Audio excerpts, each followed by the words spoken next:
Ka tu man tiešām arī klausīji, jo šitāds mums ir ka mani draugi, mana ģimene, visi ir suņu draugi. Un tu skaties, drusku kauns, šo punktu mēs esam tikai 2 reizes izdarījuši. cienam suņa tiesības uz netraucētu mieru un miegu. Teikšu godīgi, es nekad neesmu tik kardināli domājis, kaut viņi nebūtu godavārdi. Tu tik saulaicīgi gatavojies šīm te pārmaiņām.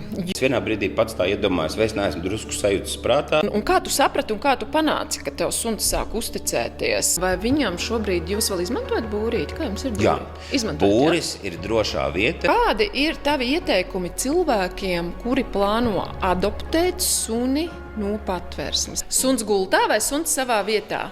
Gultā.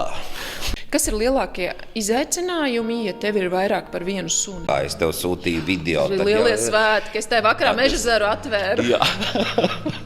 Es man liekas kaut ko vairāk.